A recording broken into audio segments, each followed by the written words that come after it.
आ जाओ और आगे आ जाओ थोड़ा सा। आवाज तो मेरी आपकी कानों तक मेरी आवाज जाएगी। आ जाइए थोड़ा सा और नजदीक आइए।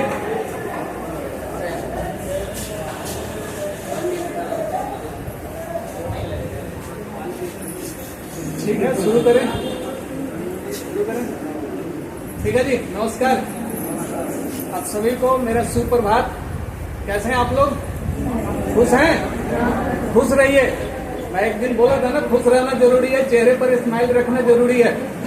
ठीक है, क्योंकि जिन आदमी के चेहरे पर स्माइल रहता है ना, चेहरे पर मुस्कान रहता है और उत्साह से भरे होते हैं ना, वो प्रकृति के नजदीक होते हैं। उनको प्रकृति का प्रसाद मिलता है, आशीर्वाद मिलता है। एक मुस्कान और उत्साह एक इंसान के लिए हीरे के समान है जो फ्री में मिलता है। इससे क्या होता है, यदि आपकी मुस्कुरा रहे हैं और उत्साह से भरे हुए हैं, तो आपको कभी भी ना डायबिटीज, ब्लड प्रेशर, लीवर की समस्या, नींद खराब नहीं होगी, बेचैनी नहीं बढ़ेगी। क्योंकि जब आप मुस्कुराना शुरू करते हैं ना, तब प्रकृति समझ जाती है कि बंदे में गट्स है, ये हर चुनौतियों को स्वीकार कर लेगा और हर चीज बर्दाश्त कर लेगा। इसीलिए जब हम अपने कुदरती रूप से हंसते हैं, मुस्कुराते हैं ना, तो तकलीफें, परिस्थितियां सब कुछ दूर हो जाती है, सब कुछ हट जाती है हमारे सामने से।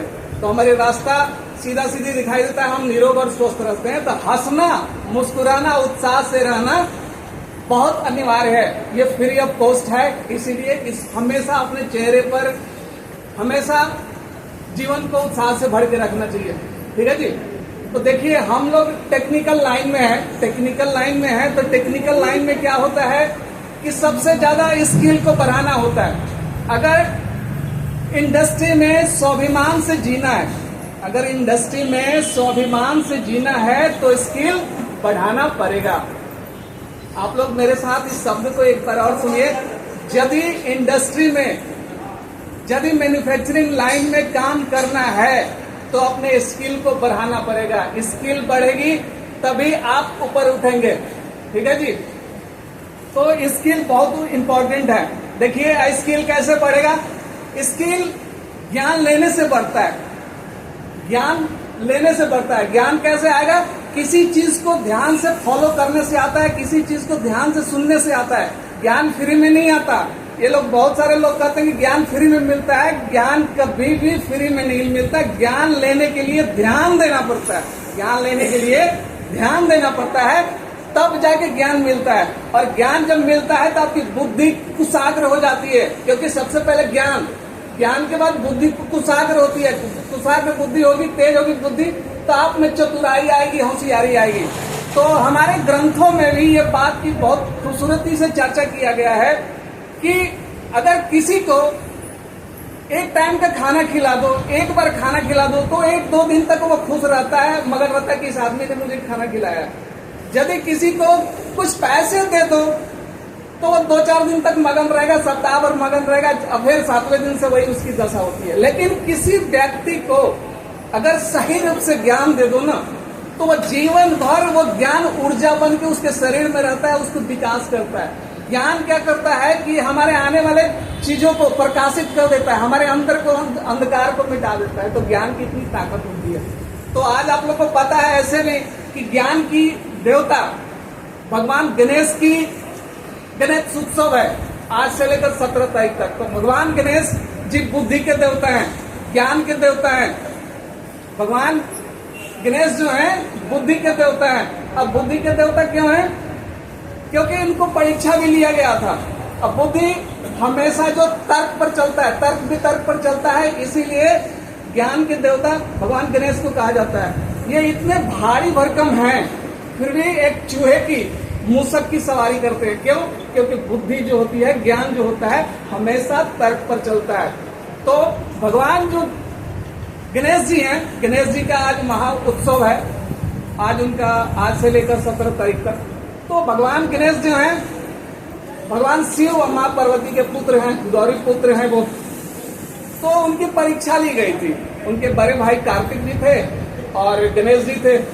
तो उनकी परीक्षा ली गई कि पूरे विश्व को भ्रमण करके आना है। जो पहले आएगा वही सर्वश्रेष्ठ होगा, उसी की पूजा पहले होगी, उसी की मान ज्यादा होगी। तो ये बात उनके सामने प्रतिस्पर्धा भगवान नारद मुनि ने रखा था। तो दोनों भाई ने कबूल किया कि ठीक है महाराज, जैसे आप कह रहे हैं महर्षि जी, उसी के अनुसार हम लोग करेंगे। तो गणेश जी का जो सवारी था मूषक जी थे, और कार्तिक जी का जो सवारी था मोर था। तो उन्होंने दोनों, कार्तिक जी ने क्या किया, मोर पर बैठ के पूरे विश्व का भ्रमण करने के लिए चल दिए। लेकिन भगवान गणेश कहीं नहीं गए, अपने माँ बाप की 3 बार परिक्रमा कर लिया और खड़ा हो गया। बोले कि महर्षि जी, मैं पूरी भवन को तीनों त्रिलोक की वो परिक्रमा करके आ गया हूँ, मेरा हो गया परिक्रमा। तो वो बताया कि कैसे? तो मेरे माँ बाप ही सब कुछ है, ये जन्नत है, यही हमारे सारे परिक्रमा है, यही हमारे विधि है, यही सब कुछ, हमारे सारे धाम यही है हमारे। तब से उनको बुद्धि के देवता घोषित किया गया, और उनको सबसे पहले उन्हीं का पूजा भी होता है। भगवान गणेश जो है विघ्न हारता है, विघ्न हारता है, हर परिस्थिति को हर लेते हैं। उनकी एकमात्र सुमरन से ना सारा परिस्थितियां, सारा विघ्न बाधाएं जीवन के हट जाती है। तो भगवान बहुत अच्छे हैं, जो हर अनुष्ठान पूजा पाठ में सबसे पहले सुमरन जो होता है गौरी नंदन गणेश का ही होता है। इसीलिए तो उनको कहते हैं वक्रतुंड महाकाय सूर्यकोटि संप्रभ निर्विघ्नं कुरु मे देव सर्वकार्येषु सर्वदा। तो भगवान को सबसे पहले उन्हीं की बुद्धि की वजह से ही उनकी पूजा होती है, और उनकी ज्ञान की वजह से उन्होंने अपने एक दांत से ही पूरी महाभारत लिख दिया था। तो ये भगवान जी की जो बात है हमें अपनाना चाहिए। अब अपने भगवान जी की मूर्ति को देखा होगा ना, गणेश जी की मूर्ति देखा होगा, तो गणेश जी बहुत सारी चीजों का प्रतीक है। उनका बड़ा जो सर है ना, बड़ा सर, हाथी का जो सर लगा हुआ है, उस हाथी का सर लगने का मतलब है तो उस चीज का प्रतीक है कि उसमें बहुत ज्यादा ज्ञान शक्ति है, कर्म शक्ति है। तो भगवान बुद्धि की वजह से उनकी बड़ी जो हाथी का जो सर लगा हुआ है, जिसका मतलब ये हुआ कि कोई भी काम हमें आता है तो सूझबूझ से करना चाहिए, ज्ञान से करना चाहिए। इसलिए उनका सर जो है, जो बड़ा सर है, वो ज्ञान का प्रतीक हुआ। उनकी बड़ी बड़ी काने हैं, आप देखते हैं ना, सूप के समान उनकी काने हैं। तो उससे ये हमें सीखना चाहिए, उससे ये प्रतीत होता है कि हमें 80% बातों को सुनना चाहिए। 80% वो भी सूप क्या करता है, मेरी माँ बहने घरों में क्या करती है, चावल को चाहे कोई चीज वस्तु को ना वो करती है, पूरा करकट निकल जाता है। इसीलिए उस कानों से अच्छा चीज सुनते हैं और बुरे चीज को निकाल देते हैं। तो ये गणेश जी के काम से भी हम बहुत कुछ सीखते हैं। भगवान गणेश जी की छोटी छोटी आंखें हैं, छोटी छोटी आंखें। आप देखिएगा उस प्रतिमा को, मूर्ति को, चाहे आप कैलेंडर फोटो में देखिएगा, तो उनकी आंखें छोटी छोटी है। छोटी छोटी आंखों का क्या प्रतीक होता है कि जो भी आप काम कर रहे हैं बिल्कुल केंद्रित होकर करें, बिल्कुल ध्यान से करें, बिल्कुल ध्यान से करें। तो वो उनकी आंखें हमें ये चीज सिखाती है। और उनका सूर जो है, लंबा सूर है, हिलते डुलते रहता है। उस सूर का मतलब होता है कि आप हिलते डुलते रहो, आप एक्टिव रहो, एक्टिव रहो, अस्थिर मत रहो, शांत मत हो जाओ, एक्टिव रहो। और उनका एक बड़ा सा पेट है। बड़ा सा पेट इस बात का प्रतीक है कि जो कुछ भी सुने समझे वो पेट में रखें, बाहर न निकालें किसी की बात को, किसी को अपशब्द न कहें, किसी की बात अगर सुन भी लिया तो उसको पचा जाए। तो भगवान गणेश की पेट से भी हम बहुत सारी चीजें सीखते हैं। उनके हाथ आप देखेंगे ऐसे है, ऐसे होने का मतलब जानते हैं क्या है? ऐसे होने का मतलब है कि वो कहते हैं कि तुम मेरे सेवा में रहो, तुम्हें डरने की जरूरत नहीं है, मैं तुम्हारा रक्षक हूँ। तो भगवान जो गणेश जी हैं, गणपति जी हैं, लंबोदर जी हैं, वो हर तरह से बुद्धि के देवता हैं। और विद्यार्थियों को, जिनकी बुद्धि कम का काम करती है, उनकी अगर वो पूजा करते हैं तो बुद्धि उनकी कुशाग्र और तेज हो जाती है। ठीक है जी। अब एक छोटा सा कहानी बताता हूँ, कहानी से आगे बढ़ते हैं। कहानी से लेकर एक गांव था। अच्छा, गणेश जी की बात समझ में आ गई सारा? ठीक है। अब बात करते हैं, किसी गांव में एक पंडित जी थे। एक गांव में पंडित जी थे, वो भी भक्त, बहुत बड़े भक्त थे, भगवान की बहुत पूजा पाठ करते थे और नित्य पूजा पाठ करते थे। एक समय ऐसा आया कि उस गांव में बाढ़ आना शुरू हुआ। बाढ़ आना शुरू हुआ, बहुत बाढ़ बढ़ने लगा। तो बाढ़ बढ़ने लगा तो क्या हुआ, कुछ लोग आए और बोले कि भैया देख, कमर भर पानी आ गई है, एक काम करो, तुम चलो, नहीं तो बाढ़ में डूब जा रहा है, पूरा गांव खाली हो रहा है, कोई बच नहीं पाएगा, बाढ़ बढ़ता चला जाएगा। इसीलिए भैया तुम काम करो, पंडित जी महाराज तुम चलो, यहाँ से छोड़ दो, अपने घर द्वार को छोड़ दो, चलो अपनी जान बचा लो। तो वो भक्त महाराज कहते कि नहीं, मैं नहीं जाऊंगा, मुझे मेरे भगवान जी बचा लेंगे, मैं इसी गांव में रहूंगा। देखता हूँ मेरे भगवान कब तक मेरे पास नहीं आते हैं। क्या हुआ, पानी बढ़ता गया, वो लोग चले गए ये बात बोल के, पानी उसके गर्दन तक पहुंच गया। फिर क्या हुआ, आपातकालीन वाले लोग आए, कहे कि भैया एक काम करो, जल्दी इस नाव पर बैठ जाओ, नहीं तो तुम्हारी जान चले जाएगी, बाढ़ बढ़ता चला जाएगा, तुम डूब के मरे जाओगे। तो कहा कि नहीं, ऐसा नहीं होगा, गर्दन पर पानी आ गया तो क्या हुआ, मेरा भगवान मुझे बचा लेंगे, मेरे भगवान पर बहुत विश्वास है, मेरे भगवान मुझे बचा लेंगे। तो होता क्या है, गर्दन पर पानी आ गया है, फिर वो उत्सव बोल के जो आपातकालीन वाले लोग आए हुए थे बचाने के लिए, वो भी चले गए उसके हट जीत के कारण। फिर उसने क्या किया, छत पर अपने चढ़ गया, छत पर चढ़ गया, लेकिन पानी बढ़ता गया और बढ़ता गया, वो पूरा पानी उनके नाक तक आ गई। ऊपर से फिर आपातकालीन वाले आते हैं, रस्सा गिराते हैं कि भैया एरोप्लेन से, हवाई जहाज से उसको गिराते हैं एरोप्लेन से, कि भैया एक काम करो, रस्से पकड़ लो, अब तो जान बचा लो, अब तो जान बचा लो। तो कहता नहीं, अभी भी जान नहीं बचाऊंगे, मेरा भगवान जिसको मैं मानता हूँ वो आकर मेरे को बचाएंगे। तो ऐसा होता नहीं है, हवाई जहाज भी रिक्वेस्ट करके, प्रार्थना करके, विनती करके चला जाता है। फिर क्या होता है, वो पानी बढ़ते जाता है, वो छत पर भी डूब के मर जाता है। पहुंचता है ऊपर स्वर्ग धाम में, जहाँ भगवान की दरबार लगी हुई थी। तो पहुंचता है गुस्से से झलाए हुए, तिल मिलाते हुए, अनाप शनाप बकते हुए, भगवान तूने बड़ा गलत किया, बहुत गलत किया, मैंने जीवन भर तेरी पूजा पाठ की, जीवन भर तुझे ये किया, हर चीज दिया, पहले तुझको माना, सब कुछ माना, लेकिन तूने मेरी जान ले ही ली, मेरे को आपने बचाया नहीं। तो भगवान ने उनको उत्तर दिया कि भैया, जो पहले व्यक्ति आके तुम्हें समझाए थे कि चलो पानी कमर तक आ गए, डूब के मर जाओगे, कोई और नहीं था, मैं ही था, कोई और नहीं था, मैं ही था। वो आपातकालीन में जहाज लेकर जो आया था बचाने के लिए, वो दूसरा कोई नहीं था, मैं ही था। फिर हवाई जहाज मैं लेकर आया, हेलीकॉप्टर से मैं लेकर आया, और रस्सा किसने गिराया, वो मैं ही था। तुम अगर रस्सा नहीं पकड़ोगे, उपाय नहीं कोई बताएगा, ढूंढोगे, करोगे, तो कैसे तेरी जीवन बनेगी, कैसे तुम अपने आप को सुरक्षित बनाओगे, बताओ मेरा कहाँ इसमें दोष है। तो भगवान का कहीं दोष नहीं होता, भगवान हर रास्ते में, हर कहीं न कहीं आपको मदद करने के लिए, अगर आप सही हो तो मदद करने के लिए भेज देते हैं। आप लोग को देखो, अगर मैं ही इस बीच में आप लोग के आया हूं, तो कहीं ना कहीं भगवान की मकसद जरूर है कि यहाँ पर उन्होंने भेजा है। भेजा किस लिए है, आपका स्किल को बढ़ा सकूं, आपके टैलेंट को बढ़ा सकूं, जो आपके अंदर टैलेंट है उसको बढ़ा सकूं। आप कम मेहनत करते हो तो ज्यादा मेहनत के बारे में समझा सकूं, मैं ये बता सकूं कि 8 घंटे काम करने से पेट पलते हैं, 10 घंटे काम से थोड़ा सा और ज्यादा पेट पलते हैं। लेकिन जब तक आप जीवन भर 8-10 घंटे काम करोगे, पेट ही पलता रहेगा। जब तक आप 16, 17, 18 घंटे काम नहीं करोगे, जीवन नहीं बनेगी। जीवन बनाने के लिए ना अपने आप को ना झोंकना पड़ता है, देना पड़ता है, तब जाके जीवन बनता है। तो कोई ना कोई ऐसा माध्यम जरूर होता है और भगवान भेजते हैं कि आपको समझाया जा सके, कोई बताया जा सके। एक जरिया होता, कोई किसी से नहीं मिलता, मिलाने का, कुछ बताने का कोई मकसद होता है, ठीक है। तो ये ज्ञान देना, आपकी स्किल के ऊपर बात करना सब लोग नहीं कर सकते, लेकिन एक जरिया हूं, माध्यम आपको बता रहा हूं कि जीवन में अगर उन्नति प्रगति करना है, तो आपकी अपनी पहचान बनानी है, तो आपको तो मेहनत करना पड़ेगा। आप बताओ, आप मार्केट में जाते हो, नीडल खरीदने, सुई खरीदने जाते हो, कुदाल खरीदने जाते हो, आप जाते हो ना जी। टाटा का ही क्यों लेते हो, टाटा का ही नमक क्यों लेते हो, क्योंकि आपको विश्वास है कि ये टाटा का जो नमक है मेरे साथ धोखा नहीं करेगा। धोखा, ये सुई जो है 2 रुपए की, मेरे साथ धोखा नहीं करेगा, टूटेगा नहीं, लॉन्ग लाइफ चलेगा, इसकी लास्टिंग सही होगी, इसीलिए जाते हो ना। विश्वास है उस टाटा के प्रोडक्ट पर।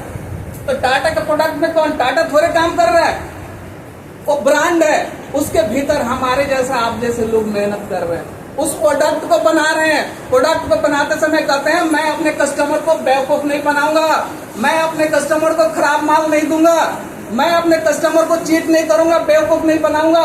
तो वो संकल्प से टाटा में काम करते हैं, और टाटा एक ब्रांड है, आप लोग उस चीज को विश्वास करते हो। उसी तरह आप जहां भी काम करते हो, जहां भी कर रहे हो, यहाँ कर रहे हो, तो उसी शिद्दत लगन से कि मेरा जो कस्टमर है, संयोग का जो कस्टमर है, वो हम उसको बेवकूफ न बनाए, हम अच्छा माल दें, तभी तो विश्वास बढ़ेगी। इससे आपका मिसाल बनेगा, आपका मिसाल बनेगा कि सहयोगी इंजीनियर्स में अच्छे कर्मचारी हैं, अच्छे लोग हैं, जो कस्टमर को बेवकूफ नहीं बनाते।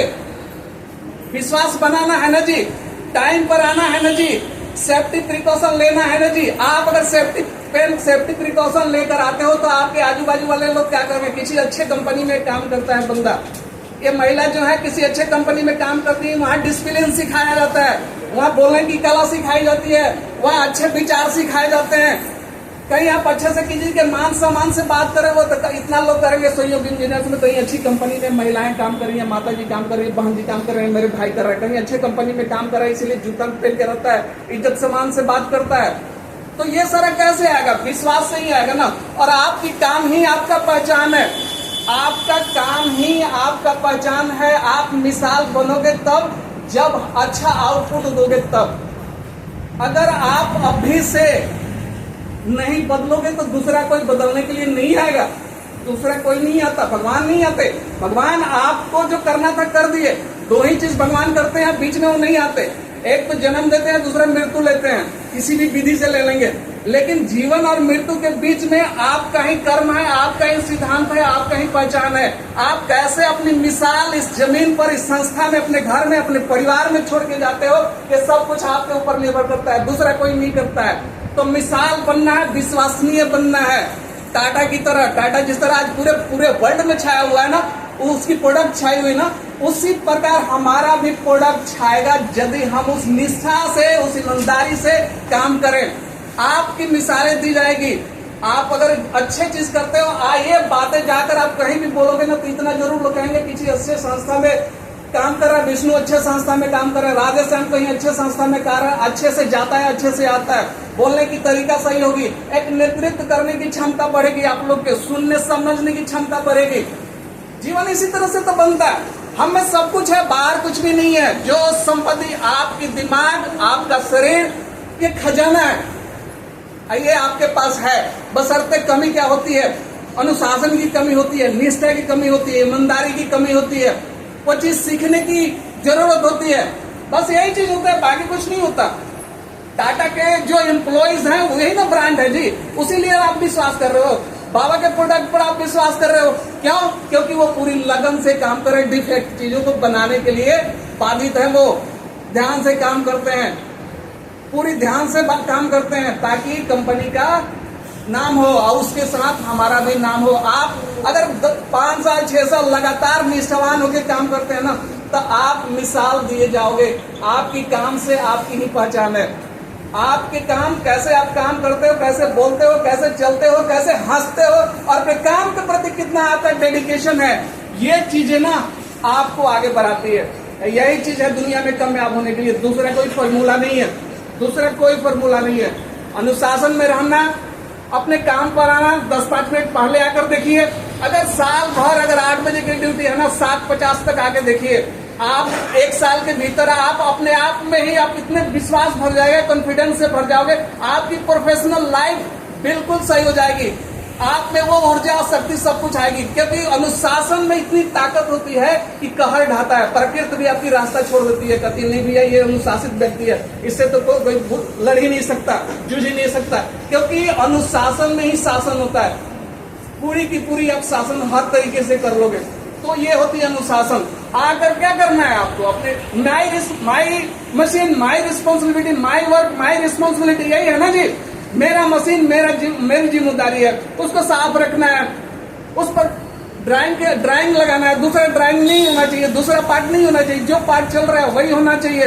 ड्राइंग है कि नहीं है, मेरा माल हर 2 घंटे के बाद चेक हो रहा है कि नहीं हो रहा है, किससे चेक करवाना है, ठीक है। मशीन में कोई आवाज तो नहीं आ रही है, ठीक है। तो ये सारा चीज आप अगर नियमित रूप से सही कर रहे हैं कि मेरा रिस्पॉन्सिबिलिटी है, मेरे एरिया में और क्या सुधार हो सकता है, क्या मैं करेक्टिव एक्शन ले सकती हूँ, क्या ले लूंगा, क्या यहाँ गैप है, क्या इम्प्रूवमेंट की जरूरत है, अगर आप ऐसे करते हो ना, यकीन मानो आप इस संस्था को तो बढ़ाओगे ही, खुद को बढ़ाओगे, दूसरे को कोई नहीं बढ़ाता। अच्छे नियम, अच्छे कायदे को अपनाकर, अच्छे अनुशासन को अपनाकर, ये मत सोचना कि मैं कंपनी पर वो कर रहा हूँ, कोई किसी पर एहसान नहीं करता। आप अपने ऊपर एहसान करोगे, आप अपने आप को बढ़ाओगे, आपकी जो अंदर की इनर ताकत होगी ना, वो बाहर आएगी। ये आकर देखा, sir my machine, my responsibility, my work, मेरा जवाब है, मेरे को ये जवाब है कि मुझे अच्छा काम करना है, डिफेक्ट फ्री पार्ट नहीं बनाना है।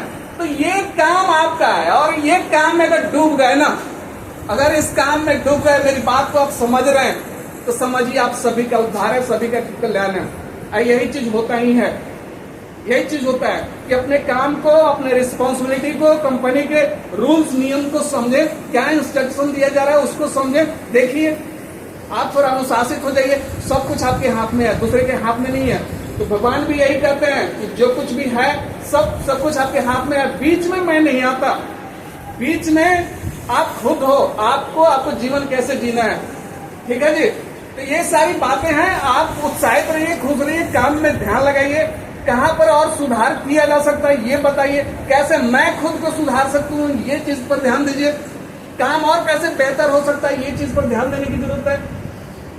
प्रोडक्शन लॉस होती है, मशीनें 20-20 लाख की है, एक ऑटो वाला 3 लाख की ऑटो लेकर जाता है, यहाँ से बैठाएगा डिक्की छोड़कर 20 रुपए लेता है।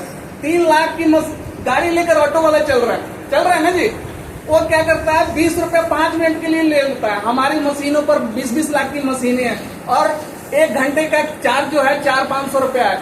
उस पर हम प्रोडक्शन ना करें तो मशीन हमारा कैसे जाएगा, आउटपुट कैसे आएगा। संस्था में इतनी सारी बिजली है, पानी है, पंखा है, कहाँ से आएगा। ये संस्था किसके लिए है, हम सभी के लिए है, ताकि हम अच्छा प्रोडक्टिविटी को बढ़ाएं, अच्छा उत्पाद को बढ़ाएं, अच्छा गुणवत्ता को बढ़ाएं, तब जाके संभव है फैलाव होगा। अगर नहीं तो नुकसान होगा ना जी। आप सोचो ना, आप सोचो एक छोटा सा ऑटो ड्राइवर है जो आपको 5 मिनट के लिए वहां से यहाँ तक छोड़ता है, 20 रुपए ले लेता है। मशीन आपकी दिन भर आइडल खड़ी होती है, जहाँ 5,000 प्रोडक्शन होना चाहिए वहाँ 3,000 पर हम संतुष्ट हैं।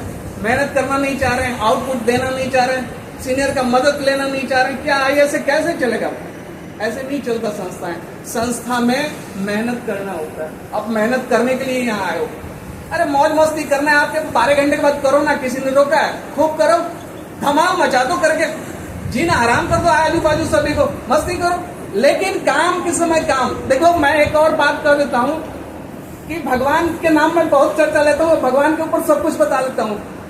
GOD, गॉड मीन्स भगवान, G मीन्स जनरेटर। देखो ये बात मेरे बांध लेना, क्या है इसका नियम समझ जाना। G means generator, O means operator और D मीन्स डिस्ट्रॉयर। हमारे 3 मेन देवता हैं, ब्रह्मा जनरेटर जो जनरेट करता है, रचयिता होता है, ऑपरेटर जो पालन करता है भगवान विष्णु, और डिस्ट्रॉयर मतलब संहार करता है, तो संहार करता भगवान जी शंकर हैं। और इंसान में ये गुण 24 घंटे में आता है। एक इंसान 24 घंटे में गॉड बनता है। क्या बनता है, गॉड बनता है। कैसे, 8 घंटा वो मेहनत करता है, 8, 10, 12 घंटा वो मेहनत करता है, तो पालन, जो मेहनत से क्या करता है, पालन करता है, भगवान विष्णु का रोल निभाता है। ठीक है, वो उससे रचना करता है। जो 8-10 घंटे मेहनत करता है, उससे क्या करता है, वो रचना करता है, और उस रचना किए हुए से अपने परिवार को पालता है, खुद को पालता है, वो तो पालन करता होता है, तो विष्णु भी बनता है। और 8 घंटे जाके वो सोता भी है, 8-6 घंटा 5 घंटा सोता भी है, तो सोने में हमारा संहार भी होता है। तो 24 घंटे में हर इंसान इस धरती का भगवान के तीनों फॉर्म में आ जाता है, भगवान के तीनों रूप में आता है। वो ब्रह्मा भी बनता है, रचना भी करता है, अपना मकान बनाता है, मेहनत करता है। क्या करता है, रचना कर रहा है, वो रचना करता है ना जी। उसके बाद उस रचना से किसकी पालन पोषण करता है, अपने बच्चों को करता है, खुद को करता है, ये करता है ना जी। तो पालन करता भी हुआ ना, 8 घंटा सोता है, संहार भी होता है। तो हर इंसान भगवान का अंश है, उसी का हम अंशज हैं। ये बात आप लोग मेरी बात समझना। तो ये जो 24 घंटा में हमारा ये गॉड का रूप फॉर्म चलते रहता है। हम सोते हैं, उठते हैं, रचना करते हैं, अपने बच्चों को पालन पोषण करते हैं। तो हम सभी में भगवान के अंश हैं, भगवान बसते हैं, और भगवान की तरह ही हमारा जीवन चलता है। तो मैं चाहता हूं कि आप लोग मेरी बात समझ रहे होंगे, और हमें खूब मेहनत से काम करना है, मेहनत से पीछे नहीं हटना है, खूब समझदारी से, सूझबूझ से, भगवान गणेश जी की तरह अपने सारे बुद्धि को इस्तेमाल करना है, क्योंकि बुद्धि ज्यादा जरूरी है। ठीक है जी, आशा करता हूं आप लोग मेरी बात समझ गए होंगे। देखिए एक सरोवर होता है, एक सरोवर होता है, उस सरोवर में एक बगुला भी होता है और एक हंस भी होता है। तो बगुला मछली पकड़ता है और हंस जो है मोती पकड़ता है। समझदारों के लिए सारा काफी है, मेहनत करने वाले के कुछ भी कहने की जरूरत नहीं होती, वो मेहनत करेगा और जी जान से करेगा। ठीक है जी, तो आशा करता हूँ कि मेरी बात आप लोग को समझ में आएगी, क्योंकि इस संस्था के लिए हम अपना भरपूर कंट्रीब्यूशन देंगे और अच्छा काम करेंगे। ठीक है, ठीक है, आप सभी का धन्यवाद, नमस्कार।